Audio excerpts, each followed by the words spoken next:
네, 여러분 안녕하십니까? 한경태세 문제풀이 과정의 조여은입니다. 여러분들 오늘은요, 46번 문제부터 한번 보도록 하겠습니다. 46번 문제. 기업이 자사 실적을 좋게 보이도록 하기 위해서 회사의 장부를 조작하는 것. 이게 뭡니까? 그렇죠. 장부를 예쁘게 꾸민다. 그래서 이걸 뭐라고 하냐면 분식회계라고 합니다. 분식이라는 게 이게 화장을 한다라는 느낌처럼 예쁘게 꾸민다라는 거거든요. 회계 장부를 예쁘게 꾸민다라는 거죠. 분식회계는 이건 전부 다 불법입니다. 그렇죠? 오케이. 분식회계. 1번의 발생주의 회계라는 건 뭐냐면 우리가 회계를 할 때 대원칙 중에 하나입니다. 말 그대로 어떤 사건이 발생한 것들만 기록한다라는 거고요. 그 다음에 3번에 외부 감사는 뭡니까? 회계에서 내부에서 작성한 장부를 외부의 공인회계사로부터 감사받는 걸 의미하고요. 4번의 IFRS 국제회계 기준은 현재 회계를 우리가 작성함에 있어서 기준이 되는 거고요. 마지막 5번의 결산은 그렇죠. 연말의 결산 혹은 기말 결산이라고 하는 겁니다. 그렇죠? 자, 47번 문제 보겠습니다. 다음이 설명하는 우리나라의 상법상의 회사는 출자자는 회사 채무에 대해서 출자 한도 내에서 책임을 진다. 그 다음 대기업에 적합한 회사 형태다. 여러분 우리나라의 대기업의 가장 대표적인 형태가 뭐예요? 주식회사예요. 그 다음 마지막 한번 볼게요. 모든 주주는 그 주식의 인수가액으로 인수가액을 한도로 하는 출자 의무를 부담할 뿐 회사 채무에 대해서는 아무런 책임도 지지 않는다. 이게 뭐냐면 유한 책임이라는 거예요. 그렇죠? 이게 뭡니까? 그렇죠. 주식회사가 되겠습니다. 간단한 문제였네요. 가볍게 보시면 될 것 같고요. 48번 문제. 주식회사의 최고 의결기관으로 이사 선임 및 보수 결정 정관 변경 등 다양한 업무를 집행하는 의결기관. 주식회사의 최고 의결기관 뭡니까? 그렇죠. 바로 주주들이 모여있는 총회, 주주총회가 되겠습니다. 그렇죠? 요거 하나 체크하시면 되고. 감사위원회, 뭐 저런 건 말 그대로 회사에 감사하는 위원회고요. 기말결산위원회, 회사의 말 그대로 기말결산하는 일종의 태스크포스 팀입니다. 이사회는 회사에서 주주총회에서 회사를 경영할 사람들을 이사를 뽑는데 그 이사들이 모여있는 그렇죠. 회의가 이사회. 그다음에 태스크포스는 TF라고 하는 거죠. 임시조직. 됐네요. 49번 문제.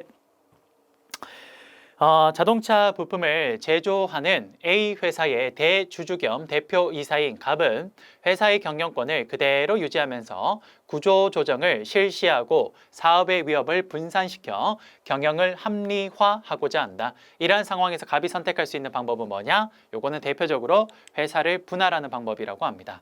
그냥 하나 체크하시면 될 것 같고요. 기업 매각은 뭡니까? 말 그대로 기업을 다른 회사에 파는 거. 영업 양도는 영업권에 관련된 걸 다른 사람한테 말 그대로 양도하는 겁니다. 그렇죠? 그다음에 경영 위임은 내가 경영하는 것을 다른 사람한테 위임하는 거고요. 영업 임대는 내가 영업을 양도하는 거랑 다르게 임대는 잠깐 빌려주는 겁니다. 그렇죠? 오케이. 정답 2번. 50번에 기업의 당기순이익을 감소시키는 요인은 여러분 우리가 기업의 당기순이익을 회계에서 했죠? 어떻게 했습니까? 그렇죠. 제일 먼저 위에서 뭐 했습니까? 매출액에서 매출원가 빼고 그 다음에 판매관리비 빼면 영업이익이 나오죠. 여기서 이자 비용 빼고 법인세 빼면 당기순이익이 나옵니다. 그렇죠? 거기 관련된 내용이네요. 첫 번째 감소시키는 요인 찾아라고 했습니다. 자, 기업의 법인세 인하하면 당기순이익은 증가하게 되겠죠? 1번 틀렸네요. 2번 달러화로 거래하는 수출 기업이 달러 가격이 인상되었다. 여러분, 자, 달러화로 거래하는 수출 기업이 달러 가격이 인상되었다라는 건요. 자, 이렇게 한번 볼까요? 달러 가격이 인상되면요. 요거는 여러분 기업의 당기 순이익을 어떻게 합니까? 그렇죠. 증가시켜 줍니다. 왜냐? 달러 가격이 인상되면요. 여러분 수출 회사가 수출을 했을 때 어떻게 되냐면 매출액, 판매 매출액이 증가하게 됩니다. 그렇죠? 그럼 매출액이 증가하게 되면 당기순이익이 어떻게 됩니까? 그렇죠? 증가하게 되겠죠. 그러니까 당기순이익을 증가시키는 요인이니까 2번 더 틀렸고요. 3번에 주 52시간 시행으로 근로자 해고가 증가했다. 여러분 근로자 해고가 증가하면 인건비가 줄어들죠. 인건비는 판매 관리비에 해당되니까 비용이 줄어드니까 그렇죠. 당기순이익은 증가합니다. 4번에 R&D 비용 확대, 비용이 증가해요. 그럼 어떻게 됩니까? 그렇죠. 당기순이익은 감소할 겁니다. 정답 4번이 되겠네요. 5번 기준금리 하락으로 이자 비용의 감소. 여러분 이자 비용이 줄어들면 영업이익에서 이자 비용을 빼는 그 부분이 줄어드니까 당기순이익은 증가하게 되겠네요. 그렇죠? 나머지 1번부터 1, 2, 3번, 5번은 다 당기순이익을 증가시키는 요인이고 감소시키는 요인은 4번에 해당이 될 것 같습니다. 됐죠? 오케이. 자, 51번 문제 한번 볼게요. 콜옵션이라는 건 뭐냐면요. 내가 살 수 있는 권리를 가지고 있는 것을 의미합니다. 콜옵션은요. 자, 콜옵션에 관한 설명으로 옳지 않은 것은, 자, 이런 거 좀 어려운 내용이긴 한데 그냥 볼게요. 한번 봅시다. 가볍게 정리 한번 해볼게요. 옵션이라는 건 내가 어떤 특정한 어떤 그 뭐죠? 기초 자산, 어떤 자산을 사거나 팔 수 있는 권리를 옵션이라고 합니다. 이때 살 수 있는 권리를 콜 옵션이라고 하고요. 팔 수 있는 권리를 풋 옵션이라고 합니다. 이게 콜 옵션은 이렇게 할까요? 살 수 있는 권리를 말하고요. 그 다음에 풋 옵션은 팔 수 있는 권리를 말해요. 이렇게 됐습니까? 이 두 가지. 그래요. 자, 그러면 볼게요. 내가 살 수 있는 권리를 가지고 있는 콜 옵션은 어떠냐? 예를 들어서 이런 거예요. 내가 어떤 주식을 한 주당 이렇게 할까요? 한 주당 10,000원에 살 수 있는 권리가 있다고 할게요. 10,000원에 살 수 있는 권리. 자, 그러면 보통 콜옵션이 의미가 있으려면 현재 주가가 10,000원보다 비싸야 의미가 있습니다. 왜냐? 현재 주가가 12,000원인데 내가 콜옵션으로 그 똑같은 주식을 한 주에 10,000원씩 살 수 있다. 그러면 내가 이걸 사가지고 바로 팔아버리면 2,000원씩 돈이 남잖아요. 그렇죠? 그래서 콜옵션이 의미가 있으려면 현재 주가가 내가 약속한 요 가격보다 높은 가격에 형성이 되어 있을 때 의미가 있습니다. 반대로 풋옵션은 내가 한 주를 10,000원에 팔 수 있는 권리를 갖고 있다라고 하면요. 어떻게 되냐? 그렇죠. 바로 요 권리, 요 가격보다 현재 가격이 더 쌌을 때 의미가 있습니다. 왜냐? 현재 예를 들어서 이 주식을 판매를 할 때 8,000원에 판매할 수 있어요. 그러면 내가 8,000원에 판매하는 것보다는 10,000원에 팔 수 있는 권리가 있으니까 10,000원에 팔 수 있다면 어떻습니까? 그렇죠. 내가 2,000원 차익이 남잖아. 그렇죠? 그러니까 당연히 풋옵션은 요것보다 쌀 때 의미가 있는 거예요. 됐죠? 자, 그러면 한번 볼게요. 자, 콜옵션에 관한 설명을 옳지 않은 것은 1번 만기 도달 시 옵션을 행사하지 않아도 된다. 왜요? 권리니까 권리는 누리기만 하면 돼요. 그러니까 행사하지 않아도 됩니다. 맞네요. 2번 주가가 낮을수록 콜옵션의 가치는 높아진다. 맞아요? 틀리죠. 콜옵션은 그것보다 가치가 높을 때 의미가 있다 그랬죠. 주가가 낮을수록이 아니라 뭡니까? 높을수록. 이렇게. 여기 틀렸네요. 정답 2번. 3번 행사 가격이 낮을수록 콜옵션의 가치는 높아진다. 이게 무슨 말이냐면 행사 가격이라는 게 요거 내가 지금 살 수 있는 요 가격을 말하는데 요게 낮을수록 훨씬 더 좋겠죠? 왜? 예를 들어서 현재 가격이 여기인데 그러면 만약에 현재 지금 주식 가격이 여기인데 내가 행사할 수 있는 가격이 여기예요. 그러면 차익이 요거밖에 안 나는데 이게 더 낮아지면 여기 되면 차익이 더 커지잖아요. 그렇죠? 그러니까 당연히 행사 가격이 낮을수록 더 좋은 건 맞습니다. 그렇죠? 3번 콜옵션은 주식을 특정한 가격에 살 수 있는 권리입니다. 팔 수 있는 권리는 풋옵션. 5번 변동성이 클수록 콜옵션 가치는 높아진다. 요거는 그냥 맞다라고 하나 체크할게요. 옵션과 관련된 어려운 내용이라서 그냥 변동성이 크면 높아진다. 오케이. 이렇게 체크할게요. 정답 2번이 되겠습니다. 됐죠? 오케이. 자, 그 다음 52번 문제 들어가겠습니다. 52번 문제. 앞쪽에서 했던 비슷한 내용이 있네요. 그쵸? 요 나머지 뭐 파킹 이런 거 했던 거 기억나시죠? 볼게요. 적대적 인수 합병과 관련한 용어로 특정 기업의 일정 지분을 장내에서 사들인 뒤 경영권을 진 대주주를 협박해서 비싼 값에 주식을 대파는 수법. 이거 뭐라 그럽니까? 그렇죠. 이거 바로 경영권과 관련된 그린 메일이라고 합니다. 52번의 정답 1번이 되겠습니다. 됐죠? 자, 53번 문제. 다음 괄호 안에 들어갈 시사 경제 용어는 한번 볼게요. 27일 대한항공 주총에서 조양호 회장의 연임 안건이 상정이 확정되면서 2대 주주인 국민연금이 반대 의결권을 행사할지에 관심이 쏠린다. 5일 보건복지부와 국민연금관리공단에 따르면 국민연금은 아직 조 회장의 대한항공 이사 연임 안건에 대해 어떤 의결권을 행사할지를 정하지 않았다. 지난해 7월 도입한 이것의 후속 조치로 국민연기금이 투자의 일정 지분 이상을 보유한 기업들의 주총 안건에 대해서 주총 전에 찬반 의사권을 사전 공지하기로 확정했기 때문이다. 이게 뭐냐면 이제 여러분 한참 지난 일이라서 다 아시겠지만 이게 왜 나온 거냐면요. 일단 정답부터 얘기할게요. 정답은 뭐냐면 정답은 저기 4번에 있는 스튜어드십 코드입니다. 자, 무슨 말인지 한번 해볼게요.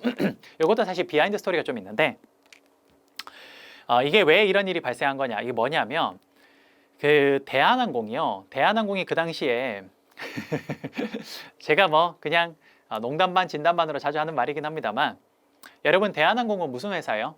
그렇죠. 운송회사예요. 항공기랑 그다음에 그 택배 이쪽 그죠? 한진 그 택배 이런 여러 가지 물류 관련된 회사가 그게 대한항공입니다. 그렇죠? 저는 원래 대한항공이 물류회사인 줄 알았는데 저는 몰랐어요. 대한항공이 식품회사인지를 최근에 알았어요. 선생님, 대한항공이 왜 식품회사예요? 대한항공이 대한민국의 그 유명한 땅콩 맛집입니다. 여러분 잘 아시죠? 그래요. 그 대한항공의 그 뭐죠? 그 오너 일가가 땅콩 갑질했던 거 기억나십니까? 땅콩 회항 이런 이야기를 했죠. 그 당시에 이제 대한항공에서 땅콩 갑질 때문에 막 그 뭐죠? 그 비행기를 돌렸던 그런 사건. 뭐 그것뿐만 아니라 그 조양호 그 집안의 일가 사람들이 직원들한테 굉장히 무례하게 대했던 그런 갑질 행동. 이런 것들이 엄청난 사회적 공분을 일으키면서 그 당시에 국민들이 정서가 이 대한항공에 대해서 상당히 안 좋게 생각을 했습니다. 그러다 보니까 당연히 대한항공 주가가 점차 떨어지기 시작했던 거예요. 그런데 여러분 보세요. 대한항공에서 대한항공 전체 주식에서 가장 많은 비율을 가지고 있는 사람이 누구냐면 그래요. 이 조양호 회장님, 지금 돌아가시긴 했습니다만 이 돌아가신 조양호 회장님 전체 일가가 전체 지분의 한 30%를 가지고 있습니다. 그 다음 2대 주주가 누구냐면 바로 국민연기금이에요. 국민연기금이 대략 그 당시 한 7%, 8%, 20% 좀 안 되게 가지고 있었는데 어쨌든 2대 주주예요. 엄청난 거예요. 여러분 원래 어떤 이사회에서 주주총회에서 내가 거기에서 내 마음대로 그 안건을 내가 이렇게 찬성하고 반대하려면요.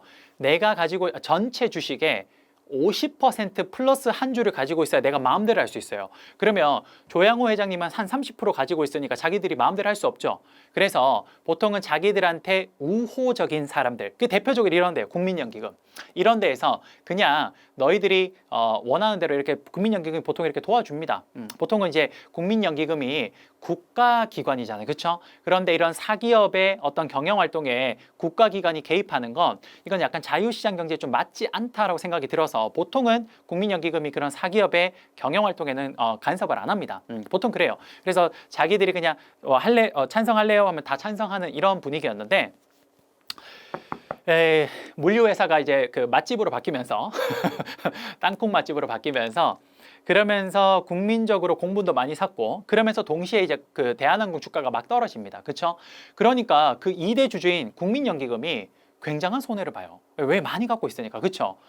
그래서 국민연기금이 도저히 안 되겠다. 그냥 내버려뒀더니 얘네들이 이런 행동하면서 국민연기금에 있는 돈 누구 돈이에요? 국민들의 노후 자금이잖아요. 그렇죠? 그게 지금 손해 보고 있는 거예요. 그렇죠? 그러니까 이제 국민연기금이 열받은 거예요. 그렇죠? 그러니까 도저히 안 되겠다. 우리도 이제 여기에다가 우리 의사를 표시하겠다. 국민들의 이 소중한 노후 자금을 보호하기 위해서 우리도 우리 의사를 표시하겠다라고 하면서 그러면서 뭘 발동하냐? 스튜어드십 코드라는 걸 발동합니다. 여러분 집사라는 사람이 뭐 하는 사람이에요? 집사는 주인의 자산을 잘 관리하고 주인이 조금 더 편하게 살 수 있도록 잘 도와주는 게 그게 집사입니다. 그렇죠? 여러분 집사가 영어로 뭐냐면요. 집사가 영어로 스튜어드예요. 스튜어드예요. 그래서 마치 집사가 주인을 위해서 존재하는 것처럼 국민연기금도 누구를 위해서 존재합니까? 그렇죠. 우리나라 국민들을 위해서 존재하는 겁니다. 그래서 국민들의 노후 자금을 잘 보호하기 위해서 혹은 잘 관리하기 위해서 그래서 국민연기금이 집사의 마음으로 스튜어드, 집사의 마음으로 국민들의 노후 자금을 관리하겠다. 그래서 국민들의 노후 자금이 혹시나 이렇게 그렇죠. 손해보는 일이 생길 때는 우리도 적극적으로 기업에 참여해서 기업의 경영에 참여해서 우리 의사를 밝히겠다라고 한 게 그게 바로 스튜어드십 코드라는 겁니다. 이해되십니까? 네, 그래요. 이렇게 생각하시면 됩니다. 재밌죠? 그래요. 사실 제가 지난 시간에 말씀드린 것처럼 이 그 시사상식에는 하나하나가 정말 드릴 말씀이 많은데 그게 이제 그 오프 더 레코드로 설명드려야 되는 부분들이 좀 많아서 이런 온라인상에서는 공식적인 것만 해야 돼서 이런 공식적인 것들만 좀 이야기를 하게 됩니다. 조금만 양해해 주시고 혹시나 우리 다음에 오프라인에서 만나게 되면 제가 자세하게 말씀드리도록 할게요. 53번에 그래서 정답 4번이 되겠습니다. 됐죠? 자, 54번 문제 한번 해보겠습니다. 이거 우리 그 회계 때 한번 했죠. 볼게요. 외부 회계 감사를 실시하는 공인회계사가 감사 의견을 형성, 즉 표명함에 있어서 보여줌에 있어서 감사인이 감사 보고서를 만드는 데 필요한 증거를 얻지 못해서 자, 핵심어가 나오네요. 재무제표 전체에 대한 의견 표명이 불가능한 경우. 이게 뭡니까? 그렇죠. 더 이상 당신들의 재무제표는 읽어볼 가치도 없어. 너희는 감사받을 준비도 안 되어 있네. 뭡니까? 그렇죠. 제가 이야기했던 의견 거절이 됩니다. 이거 우리 한번 했던 거죠. 오케이. 이렇게 정리하시면 되겠네요. 나머지도 다 설명드렸던 거니까 이렇게 넘어갈게요. 55번. 자, 볼게요. 자, 55번에 1년 내에 현금화되거나 소비될 것으로 예상되는 재산을 의미한다. 여러분, 이거 우리가 재무상태표에 제가 그때 설명했을 때 이런 게 있었습니다. 재무상태표에서 여기에서 보면 여기가 자산, 여기가 부채, 여기가 자본 이렇게 되어 있어요. 그렇죠? 자, 이렇게 되어 있을 때 이 자산은 다시 두 가지로 나뉘는데 자산은 다시 유동자산과 비유동자산으로 나눕니다. 이렇게. 그러면 쌤, 유동자산과 비유동자산으로 나누는 기준이 뭡니까? 그게 1년이에요. 1년 안에 현금화가 되면 유동자산, 1년 안에 현금화가 되기 힘들면 비유동자산입니다. 그래서 이건 정답이 뭐냐? 1년 내 현금으로 바뀌는 건 유동자산. 정답 1번이 되겠습니다. 됐죠? 고정자산, 말 그대로 고정되어 있는 자산. 투자자산, 내가 투자를 목적으로 가지고 있는 자산. 세 번째, 재고자산은 뭡니까? 그렇죠. 판매를 목적으로 내가 창고에 쌓아둔 우리 제품들, 그게 재고. 마지막 5번의 무형자산, 저건 뭡니까? 눈에 보이지 않는 대표적인 우리 회사의 자산이 뭐 있어요? 그렇죠. 특허권 같은 거, 이런 것들을 의미합니다. 됐죠? 오케이. 56번. 시중에 금리, 즉 이자율이 하락하게 되면 나타나는 현상으로 옳지 않은 것은 여러분, 은행의 금리가 이자율이 떨어지면요. 만약에 가게가 돈을 빌려온 게 있다면 그거에 매달 이자비를 내야 되는데 그 내는 이자 비용을 적게 내도 되죠. 그럼 마치 자기 소득이 증가된 것처럼 느껴지니까 당연히 소비를 증가시킬 수 있을 겁니다. 그렇죠? 그 다음에 두 번째, 요거 하나 기억합시다. 채권 가격과 이자율은 무슨 관계가 있냐면요. 반비례 관계가 있어요. 그러면 이자율이 하락하면 채권 가격은 올라가고요. 이자율이 상승하면 채권 가격은 하락합니다. 그러면 이자율이 하락하면 채권 가격은 오케이, 하락이 아니라 상승이 되겠네요. 틀린 거는 정답 몇 번입니까? 오케이, 2번이 되겠네요. 3번, 주식 가격 상승. 저건 어떻게 하냐? 자, 이론적으로 원래 설명하는 게 있는데 그렇게 하지 말고 편하게 봅시다. 은행의 금리가 떨어져요. 그러면 이제 우리가 은행에 저축을 해도 돈이 너무 이자가 얼마 안 돼. 그럼 사람들이 은행에 저축해요? 귀찮아. 그럼 어디에요? 그렇죠. 주식 가치에 훨씬 가치가 높은 데로 가려고 합니다. 그럼 주식 시장으로 돈이 몰려가니까 당연히 주가는 상승하겠죠. 돈이 그쪽으로 몰려가니까. 네 번째, 그래 방금 얘기했네. 금리가 너무 떨어지니까 예금도, 그렇죠, 사람이 저축을 적게 할 거니까 예금 감소하고요. 다섯 번째, 환율이 상승합니다. 자, 이거는 사실 조금 어려운 내용으로 우리 그때 기억나십니까? 이자율 평형설 기억나십니까? 그래요. 자, 만약에 미국이랑 비교해 봅시다. 자, 여기 한국이 이렇게 있고요. 그 다음에 여기 태평양 건너서 자, 미국이 이렇게 있다고 해볼게요. 자, 그러면 한국의 금리를 낮추게 되면요. 상대적으로 미국의 금리가 더 높게 느껴집니다. 그러면 어떻게 되냐?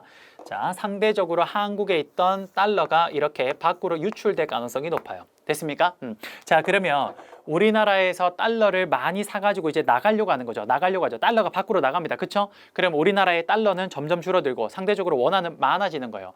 그럼 달러가 귀해지니까 달러 가치가 올라가겠네. 그렇죠? 달러 가치가 올라간다라는 건 뭘 의미하는 겁니까?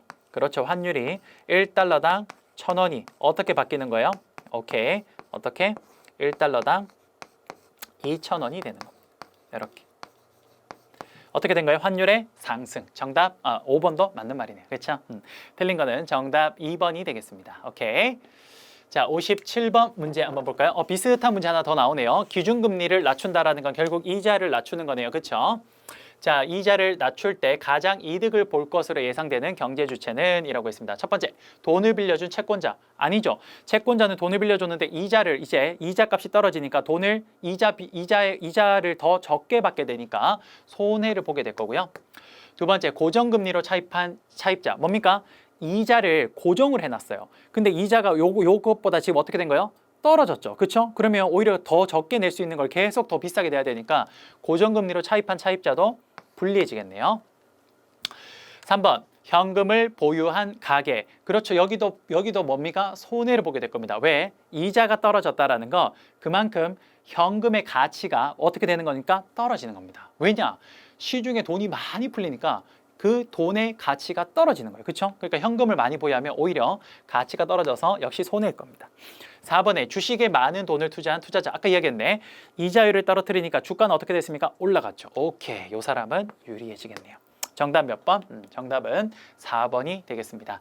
5번에 매달 고정된 월세를 지급하는 하숙생. 그렇죠. 이 친구도 불리할 겁니다. 왜? 만약에 이자에 맞춰서 그 금액에 맞춰서 한다면 훨씬 더 적은 돈을 내도 돼야 되는 걸 그렇죠. 더 비싸게 돈을 내고 있는 거니까 고정된 월세. 요거 뭐랑 비슷하냐면 2번이랑 비슷하다고 보시면 됩니다. 됐죠?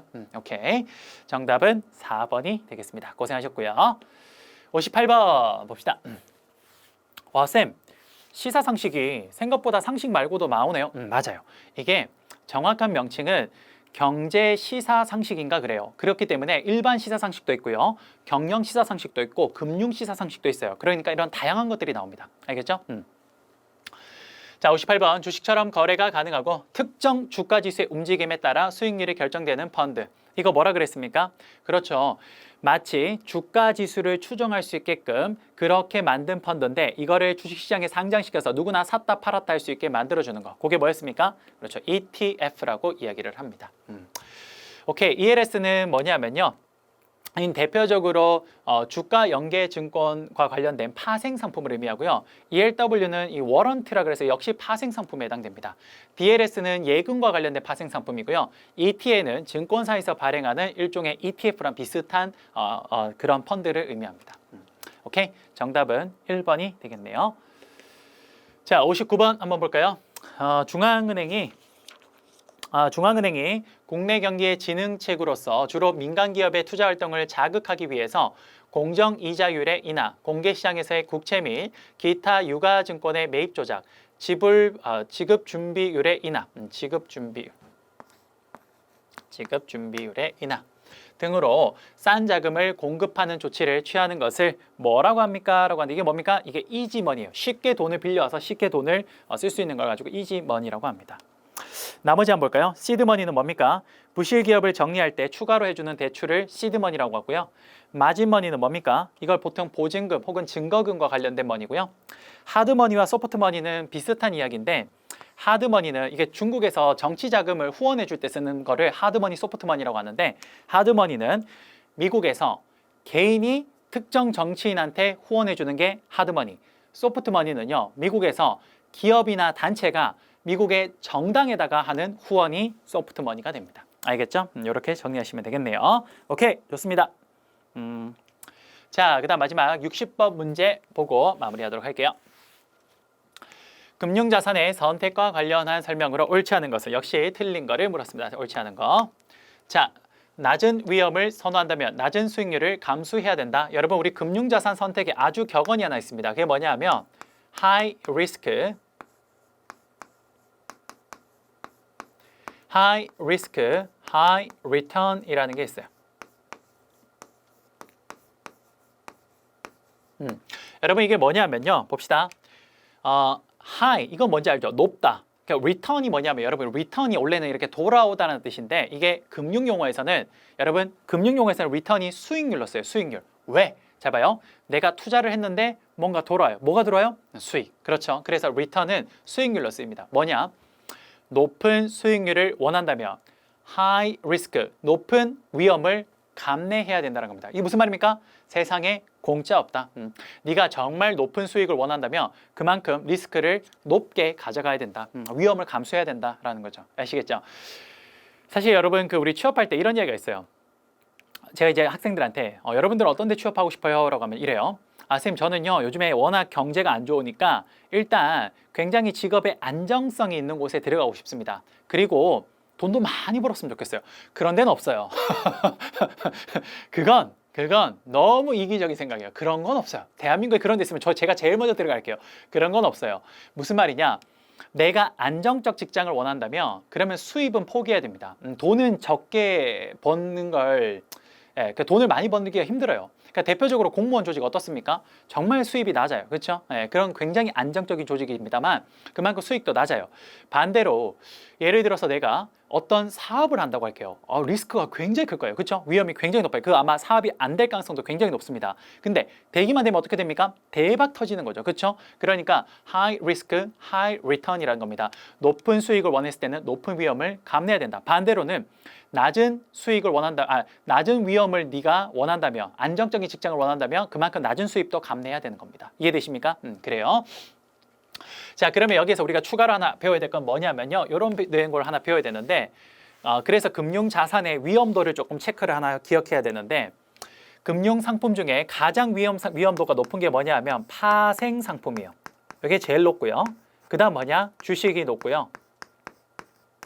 그 다음 뭐냐? 채권. 이게 제일 많이 나오는 거예요. 채권. 그 다음에 그렇죠. 은행에 넣는 예금이에요.